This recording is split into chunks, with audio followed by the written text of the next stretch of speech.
Hello again, everybody, and welcome to another episode of Fun and Games Podcast. I'm Geoff Moonen. And I am Matt, a.k.a. Stormageddon. And you're listening to episode 92. And this episode, we have a guest here. We are interviewing Eric Bailey, independent game developer and director of Tiny Bookshelf Games, and creator of the recently released platformer, Octobug. Eric, it's so nice to have you on the show. Thanks for having me, and everything you said was true. That's a great start. Exactly. We want to get it accurate in the beginning. Excellent. No, but I recently released Octobug, and I'm excited about that. So we connected on Twitter through a mutual friend, and someone else who'd been following your work for a while, and you were looking for folks to check out Octobug, and I am always interested in new, cool stuff. And so why don't we start by you telling the listeners a little bit about yourself and a little bit about Octobug, this quirky little platformer starring in Octobug. Sure. So my name is Eric, and the important thing to know about me is that I am extremely average. White guy in my 30s. I'm married. I have 3 kids. I have a full-time job. But I like games. I like video games. So one day I decided I wanted to make my own. So I have, in the past year or so, just in those little pockets of, and my wife is asleep, and I don't know how to, but darn it, I want to make a game. So by sheer willpower, Octobug is my first commercial release, and I really enjoy the process. So I think I'm just going to try being an independent for years. I don't know. So that's where I'm at. I mean, that's a good starting point. I think that it's really funny, lots of other arts and a lot of other things, people just kind of like music and TV or YouTube or whatever, like people just kind of do it, right? You assume that you can, with most of those things, with the right tech, can just do it. But not a lot of folks think that way about indie game design, right? They think that you have to have some kind of like back catalog of talent and of all of this like projects and been doing it your whole life. And Eric, you're clearly proving that's not the case. When did you first start finding an interest in creating a game? Like, what piqued that interest? Was there other games you were playing that you're like, hey, I could do something like that? Like, what led to your interest in doing it? Yeah, so great question. I was doing reviews wrote a little bit of comedy stuff for the hard drive. That was funny back in the day. Mm-hmm. And someone showed me that you can make, so I made a funny little one which you guys might be familiar with, maybe or maybe not. A fun process, and that made enough sense. It's writing text in the dialogue, and you ascribe. Yeah. You click this, you go to this box of text. You click that, you go to that one. Yeah, totally. I can do that. So I did that. Set up my itch.io page, threw it up on there, and a bunch of people played it, and that was absurdly encouraging. It was kind of ludicrous, and then I started just doing my own research on what you can. And there are some options out there. I'm familiar with something like RPG Maker, or there's other ones that are kind of, what's the term I'm looking for, kind of drag and click based engines. And I went with, just so you guys know, the engine I'm using is called Construct 3, which is big on visual programming. So you're not using raw code, still using a logic based, like when this object collides, this to happen. Mm-hmm. You're just not doing the raw code behind those things. You have a lot. And I specifically, there's a developer named Jay Tholen who came out with a game called Dropsy, and then he came out with Hypnospace Outlaw. And dude, in my opinion, I contacted him privately and discovered that's what he was using. And he was very encouraging just in one specific conversation. And I was like, you know what? Here we are. Yeah, it makes sense. We've moved very far from the days of the idea of like the early 80s basement programmer kind of thing where it had to be meticulous code. Yeah, like assembly programming. I can't even imagine. We've got a lot more in assembly code. Yes, that's right. I remember taking C++ and Java in high school, and that felt like I understood what it was. I appreciate what it can do. I don't have that kind of patience, and I know even that is like far more user-friendly and like front-end base than like assembly code, than BASIC, than all of that other stuff. And it's wonderful that there's so many avenues to go about on this. Oh, but you can do it. Seriously, there's no reason you can't. If you don't want to get it done, go for it. Yeah, totally. I mean, I think that was my approach to podcasting, and now I have too many podcasts. But, it's this idea that if I can do it with well, I think also it comes to accessibility, right? Most technology now is accessible. We're carrying tiny computers in our pocket. And so, like, I had to assume, and it seems like I am correct, that even with game design, like other tech sectors, it just gets a little more accessible and a little easier. And with some effort and some elbow grease, you can kind of get into it, even if you don't really have much of a starting point. And I think that's always really fascinating. And what I love about Octobug specifically, when I first saw the trailer for it, is that it's like a rush of nostalgia for me, because it immediately reminded me of like the MS-DOS games of like my childhood, just in the style and the design, the bright colors against other like Octobug himself, herself, themselves is very bright against a variety of backgrounds. And it very much reminded me of games of my youth that were like, not necessarily simplistic, but like easy to understand and get into. And I really love that about the design of the game. Was that always the idea, is to kind of make something just, kind of like easy on the eyes and simple and pretty? Yeah, it's kind of that idea of creativity through constraint. I wanted to limit myself rather than overwhelm myself with potential possibilities, knowing that I'm very limited in my own artistic ability. So I used the NES palette. So if you go back in the old Nintendo cartridges, there were only colors to choose from. So I limited myself to those. And then a lot of the sprites in the game only use 3 colors, because back then that's all you could use. That's why they did it on the NES. Yeah, exactly. So I just did it just to make it easier for myself, rather than feel like I have to paint these incredible landscapes in all these different colors. I just said, well, I'm going to animate 8 legs in a walking animation. So that was one of those choices that, although it was intentional in that it made it easier for me, I can fully admit that I'm definitely trying to say, yes, it feels like an old Nintendo game. The music sounds like beeps and boops, and you're gonna feel like you're sitting on the living room floor when you were 7 years old again. If we're getting even a shade of that, that means we hit the mark for sure. Awesome. No, it's a good shorthand to be working with.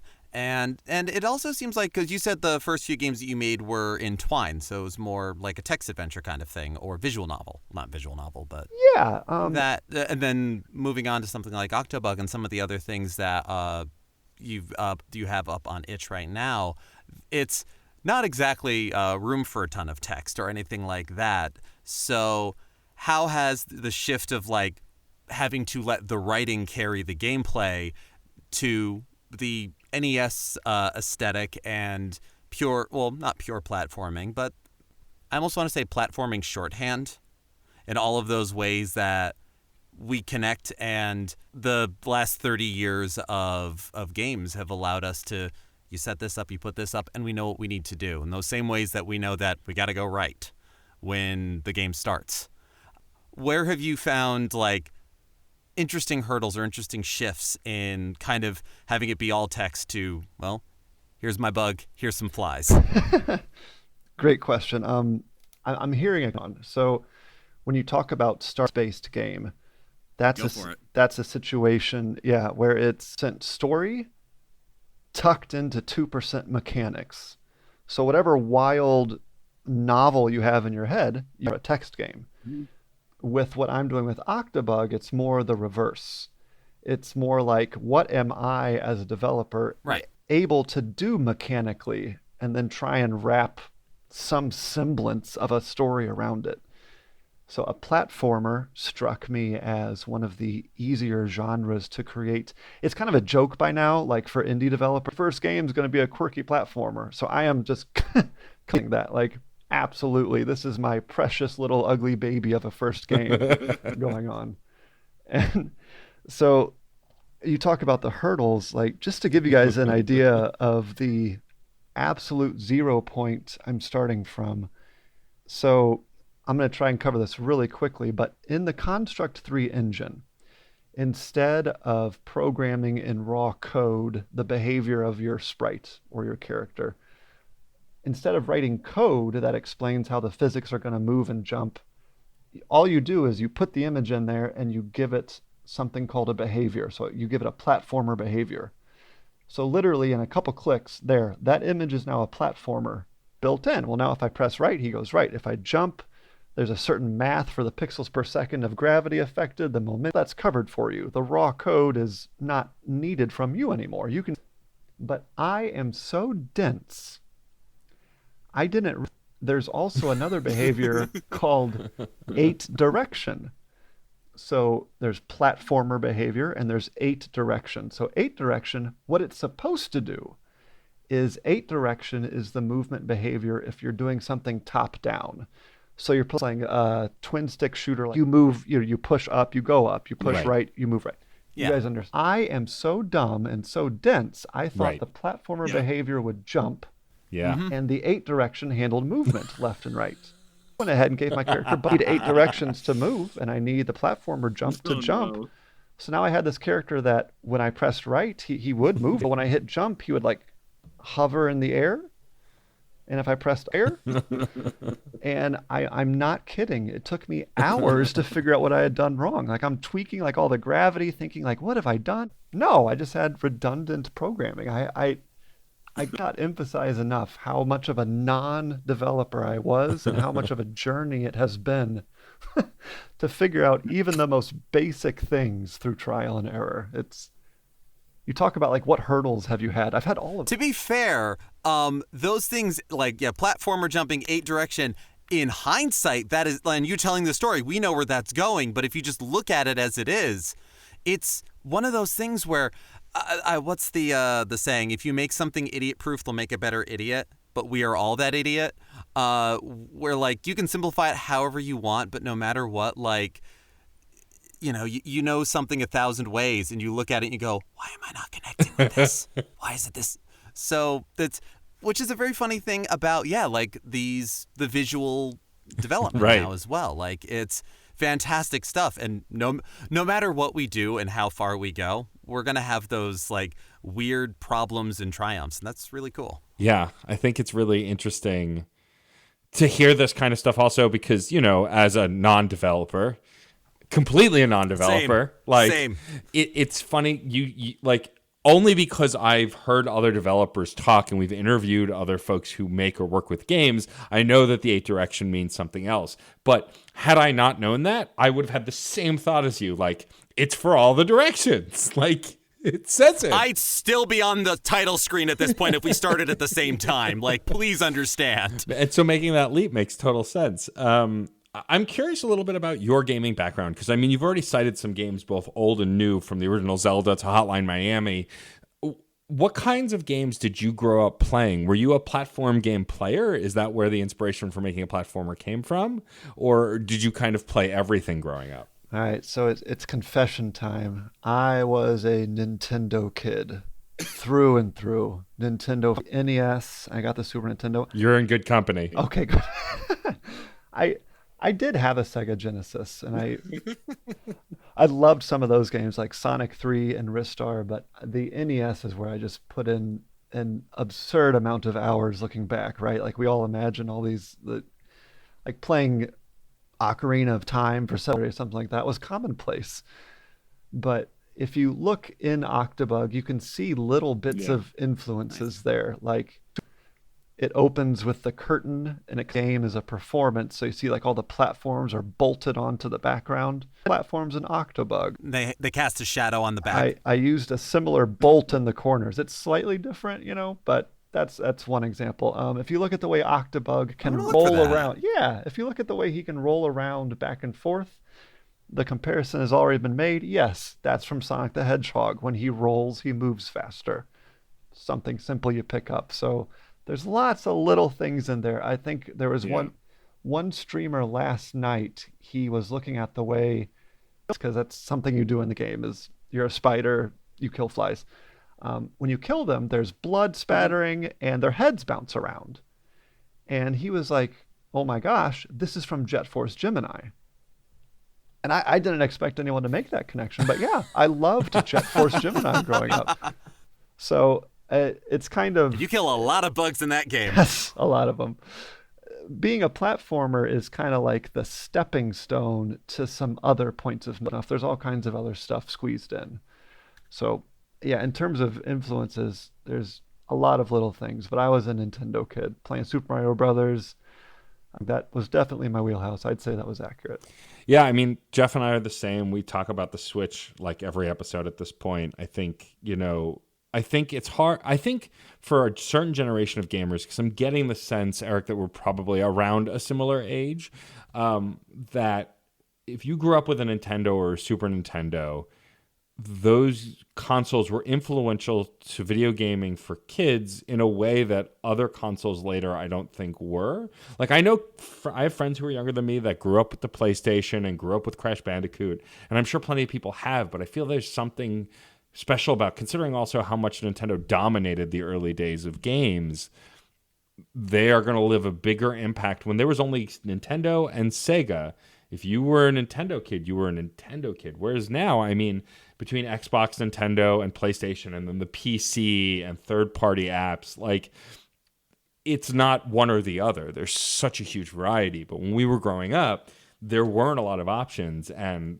latching on. I mean, I still remember the first time I brought home Super Mario 64 and the Nintendo 64. Like, I played that game for so long, and I had an anticipation for that game unlike, up until that point, any other game, because Nintendo is everything. And I think it's very easy for especially gamers of around our age to latch onto it in that way, because it was really the main event for a long time.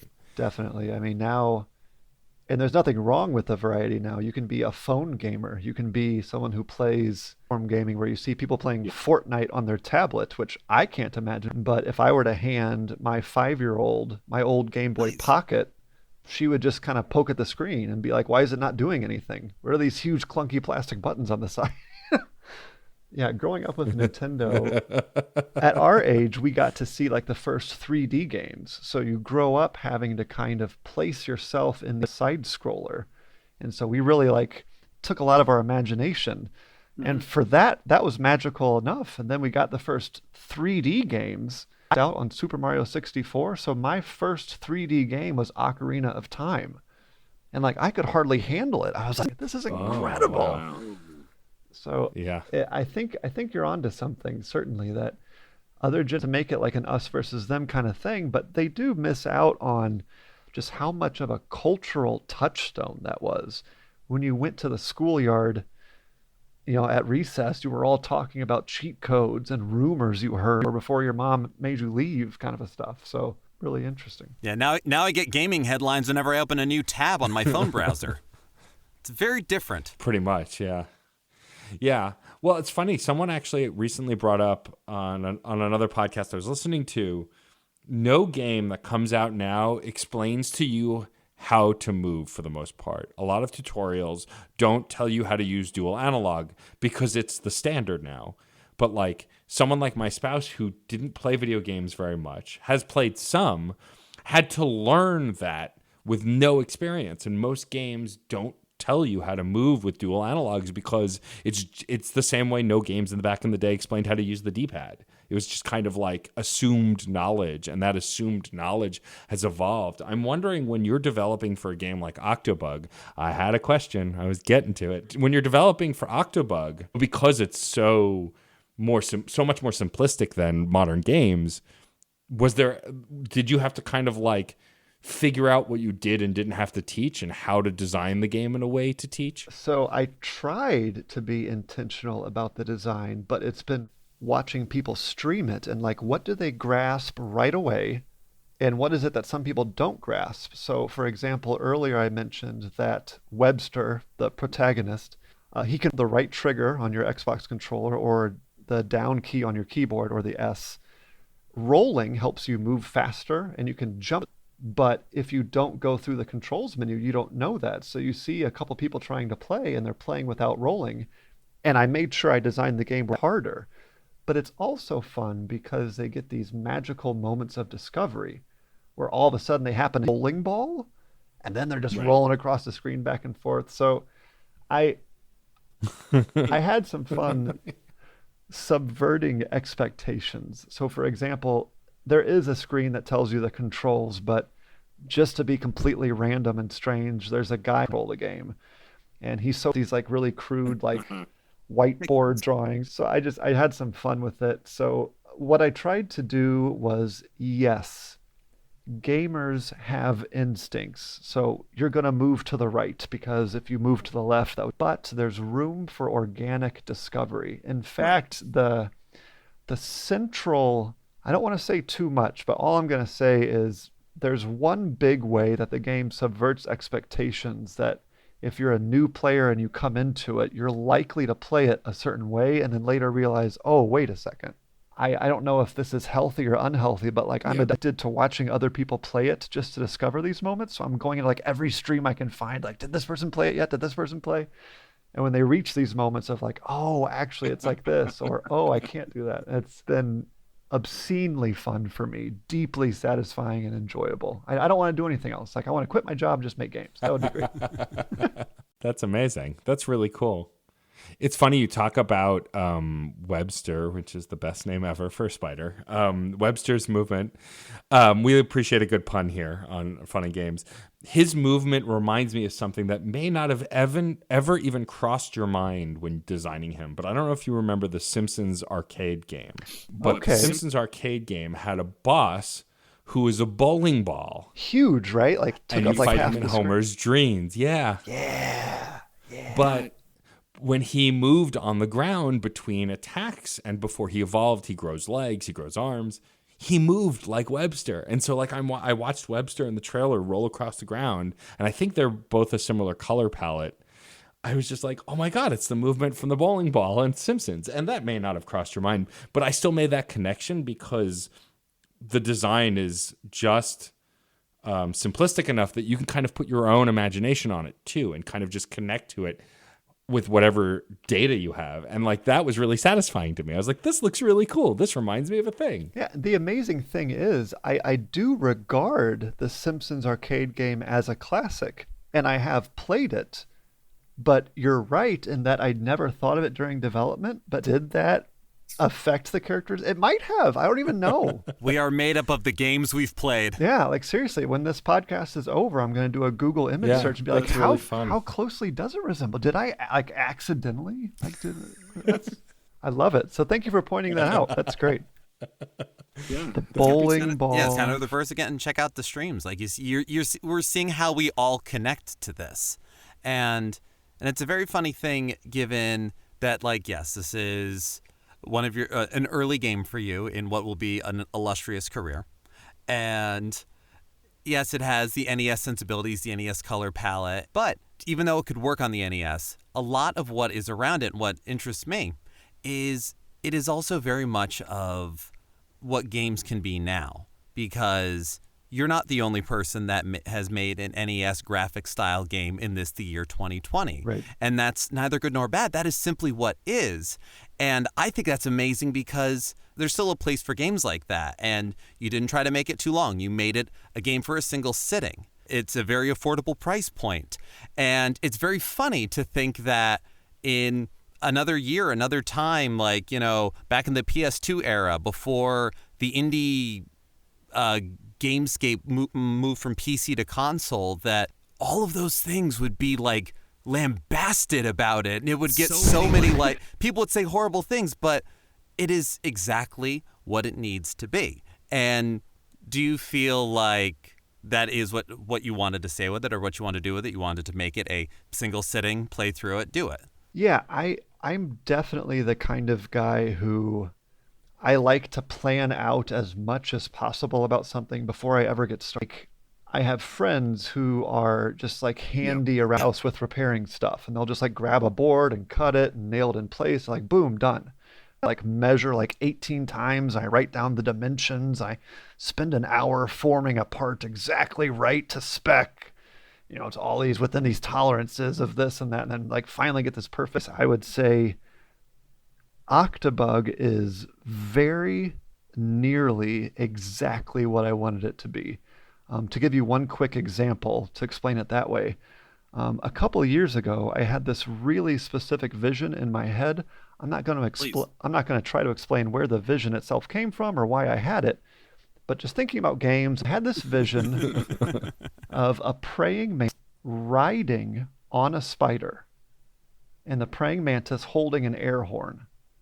And every time the mantis would blast the air horn. And this is something I had in my brain. And I thought, you know what? I'm 90% sure. I'm 90 before, but I want to see it. Like, just for myself. Just selfishly. Like, I want to play a game where every time my spider kills a fly, the mantis riding his back blasts an air horn.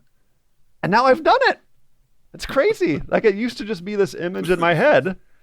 And now it's a thing that other people have experienced. And if you go into the game, mantis is going to ride on you, and has an air horn. And every time watching people have that moment, and they're just like, what the F? Like, what is... But then they laugh, and it's just funny because it's... Am I aware that other an 8-bit palette and that kind of appearance? Yes, absolutely. Confident that there are some unique things in this game? Yes. So I think it's trying to be both. If you try and be too original and too experimental, like, here's a game you control by rubbing your face on paper, and the pitch of your screams will determine the speed of your character. Like, that's constructs, but there's still a boundless room for whimsy and creativity. Have you been reading my journal? Get out of my head. No, and you're absolutely right. And more than anything, what I'm getting from this is, yes, there is the room for being wild and experimental and abstract and, originality for originality's sake, I suppose. But you've done something that I think a lot of large studios never get to do. You made exactly the game you wanted to make, and you got to execute a singular vision. And that is something that even the more abstract games and the more strange ones, I don't know about Sandpaper, but like Wild Thing, it will have an audience. Yeah. And the amazing thing is, when you make the game for something that you want, you've already got an audience. You. Yeah. True. Now, do you think about, the next project, the next whatever, collaborating with people? Or do you want to kind of keep this as a solo effort for now for getting to do exactly that? Yeah, let me touch real quick first on that idea you mentioned, the singular vision, exactly what you want, and how other studios don't get to. I want to very quickly acknowledge my privilege and even a blessing that I have, in that an advantage I have, I'm not relying on this. This is not my day job. This is not like my make or break project. I have room to fail. And if you've never failed in your life, you may not realize, but that is a huge, cool blessing I have that I fully recognize a lot of people don't. Game developers that I admire, I read their work, but I do not envy the stress they isn't going to come out until 2 years from now, and it has to hit a certain amount of sales, or they can't sustain their own lifestyle. So I just want to acknowledge that real quick, that I have that room to fail, that blessing, that privilege. As far as like collaborating on me, if I didn't acknowledge, first of all, that I did have some help with Octobug, I'll admit. For example, I can put pixels on a screen, that's fine, but music is really hard. Like basic music theory, I don't know what her melody is, how to arrange that. So although I did 7 tracks, I had 2 different people help with that. The laptop that I'm working on right now, I discovered video while a game is playing, like with OBS or something. So in order to cut the trailer, a friend like, hey, I'm going to give you an early build of my game. Can you just play it? And I'm going to do all the clips later. He's like, yeah, sure. So he spent 20 minutes, sent me some raw footage. People are in the credits, by the way. Like even like my kids, like I had fun putting my kids in the credits because they helped me choose the background color for some of these. So like my 5-year-old daughter was like, yeah, I think blue would be good here. My 3-year-old son is like, yeah, blue. So that's awesome. So there's like screens that they got to contribute to. So not that counts fully as collaboration, but as far as the future, I think I am kind of hard to work with.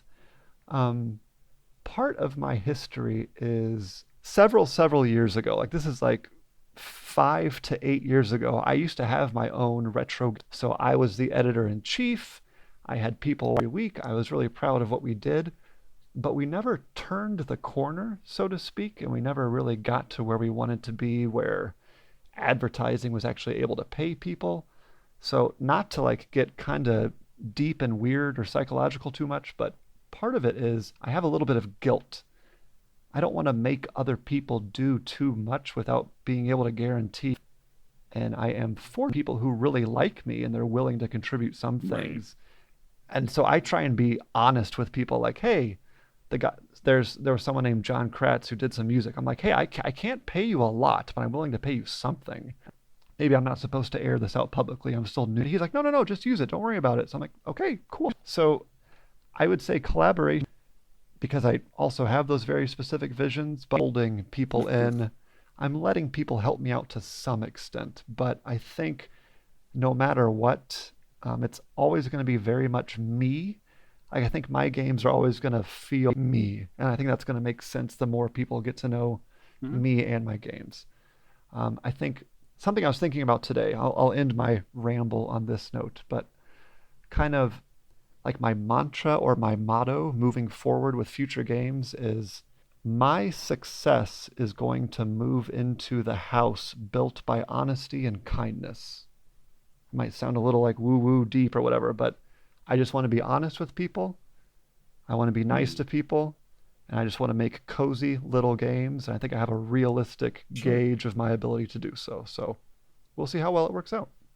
I mean, that's admirable, though, and I appreciate that. And I mean, I absolutely got a sense of that even from just the trailer of Octobug, your kind of sensibility. And I mean, even when we were connected on Twitter, you were super excited, and then I connected you with two of my friends, and you were excited about that. Like, you just genuinely seem to love games the same way we do here on Fun and Games.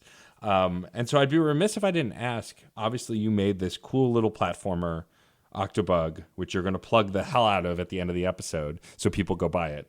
But before we get to that, I'd be remiss if I didn't ask the kind of games you play now and any games that you might be looking forward to over the next couple of months. I mean, we've lived through this hell that is 2020. Sure. It is not looking like 2021 is going to be that much better, at least in the early months. So I'm curious what kind of games you've been keeping yourself busy with, especially since I'm sure you don't have a ton of time to play them with kids and working on games in your spare time. Exactly. But I'm curious what kind of games are catching your attention these days, either coming out or that are out now. Sure, I can give a few quick examples. So I'm the kind of guy, like, I spent all of 2017 playing Breath of the Wild. So I played that in like 20 or 30 minute chunks every night. So I was able to put a couple hundred hours in. Lately, especially the past couple months, I haven't really played anything at all, but generally my style is I don't really buy new games much anymore. I would say the Legend of Zelda series is the only one I still get like hype for new releases. Said, I still have a number of games in my backlog that I'm meaning to get to. Like last year I played through the original Dead Space. I have Dead Space 2. Haven't played through it yet.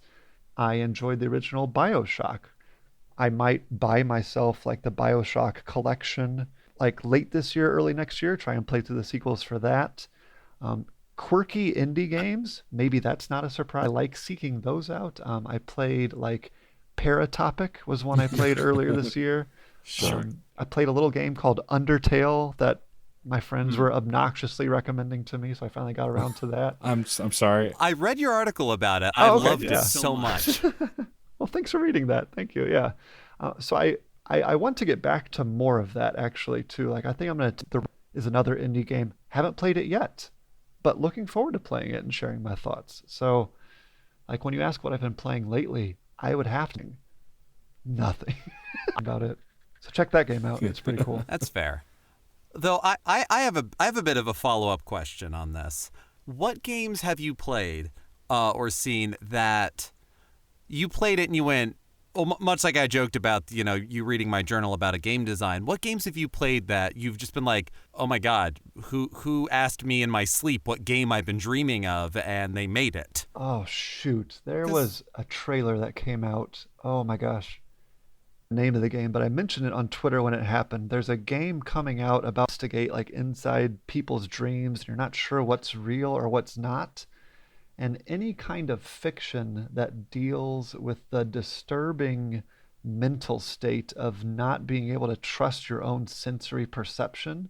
Like I love that, and that appeals to me, and I wanted to deal with that. But if that's going to become trendy, I might have to change some plans on what I was going to do. So, I'm sorry. It sounded like you may have had more to that question before I suddenly remembered that. No, that just means there's another good game that explores it. Yeah, sure. I genuinely love everything about Octobug. I'm looking forward to playing it. I've loved the trailers. I've loved seeing other people stream it and enjoy it. It's fun when gems like that get the attention they deserve, especially. And like one of the big reasons we wanted to have you on is because I think, there are so many different games from AAA publishers to indie games. I mean, Hades has become one of the biggest games of the year. And like Supergiant's they're bigger, but they're still indie. They're still very much indie. They're a capital A, double A studio. They're not triple A. And I don't think that's insulting to say. That's just... No, it's just definitely what it is. But it's nice.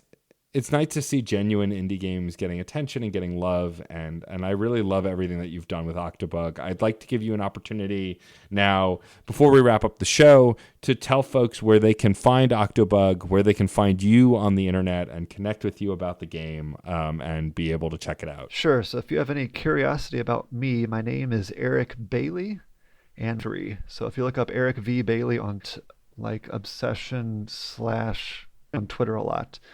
The game itself is on itch.io. You'll find it there. The nice thing is, if you look up Octobug by Tiny Bookshelf on Google, you'll definitely find it. It's not too difficult, but Tiny Bookshelf does have its own dedicated _bookshelf, so that's more of my game for what I'm working on, especially in the future. That'll be exciting to get more of that info out. If you go to my page, it's crazy random, to avoid that and just stick to the games. But Octobug, it's by Tiny Bookshelf. It's on itch.io. If you want to find it, you'll find it. It's not too hard, I promise. Awesome. Excellent. Well, Eric, thank you so much for taking the time to chat with us today. This has been a genuine delight. And I look forward to having you back on when you're a big mucky muck in the games industry, making tons and tons of games. Can't wait. But thanks for having me, guys. Our pleasure. This has been a lot of fun. And listeners, if you've played Octobug by now, when we recorded this, it was very freshly released. But by the time this comes out, you'll have had a chance to hear its praises and check it out. Let us know what you think about it. Are there any other independent games coming out now that you feel need a little more love? Or what are your favorite quirky platformers? What are your favorite ways of going about? Have you gotten all 77 flies? Have you? We want to know about these things. We do.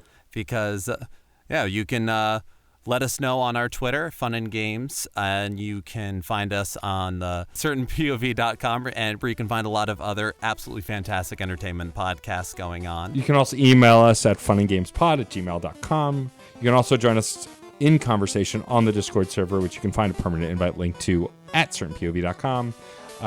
And just thanks for listening. Show Eric some love, show his game some love, and thank you for being with us. Yeah. Let us know what you think about this topic, this game, and so many others, because there's so many games out there, and this is a conversation. Thank you for being a part of it.